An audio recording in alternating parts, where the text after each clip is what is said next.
ಬಾಗಲಕೋಟೆಯಲ್ಲಿ ನಡೆದ ಕಾರ್ಯಕ್ರಮದಲ್ಲಿ ರೈಲ್ವೆ ಖಾತೆ ರಾಜ್ಯ ಸಚಿವ ವಿ ಸೋಮಣ್ಣ, ಸಂಸದರಾದ ಪಿಸಿ ಗದ್ದೇಗೌಡ, ಗೋವಿಂದ ಕಾರಜೋಳ, ಜಿಲ್ಲೆಯ ಶಾಸಕರು ಮತ್ತಿತರರು ಉಪಸ್ಥಿತರಿದ್ದರು.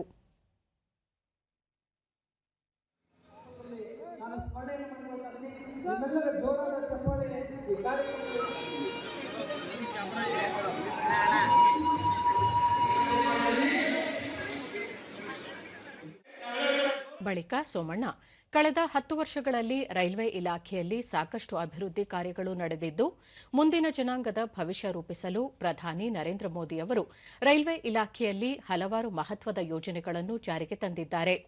ದೇಶಾದ್ಯಂತ 103 ರೈಲ್ವೆ ನಿಲ್ದಾಣಗಳಿಗೆ ಆಧುನಿಕ ಸ್ಪರ್ಶ ನೀಡಲು 15,000 ಕೋಟಿ ರೂಪಾಯಿ ಹಂಚಿಕೆ ಮಾಡಿದ್ದಾರೆ ಎಂದರು.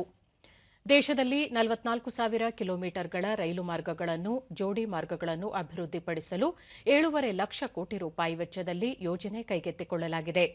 ಕರ್ನಾಟಕದಲ್ಲಿ 43,000 ಕೋಟಿ ರೂಪಾಯಿ ವೆಚ್ಚದಲ್ಲಿ ರೈಲ್ವೆ ಅಭಿವೃದ್ಧಿ ಕಾಮಗಾರಿಗಳು ಪ್ರಗತಿಯಲ್ಲಿವೆ ಎಂದರು.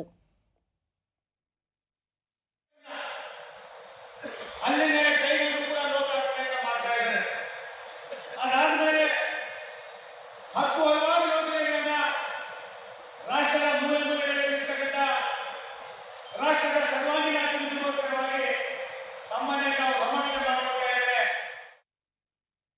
ಪಿಸಿ ಗದ್ದೇಗೌಡರ ಬಾಗಲಕೋಟೆ ಕುಡಚಿ ರೈಲು ಮಾರ್ಗ ನಿರ್ಮಾಣ ಪ್ರಗತಿಯಲ್ಲಿದೆ. ಇದು ಪೂರ್ಣಗೊಂಡರೆ ಈ ಭಾಗದಲ್ಲಿ ವಾಣಿಜ್ಯೋದ್ಯಮ ಮತ್ತು ಪ್ರವಾಸೋದ್ಯಮ ಬೆಳವಣಿಗೆಗೆ ಸಹಕಾರಿಯಾಗಲಿದೆ ಎಂದು ಹೇಳಿದರು.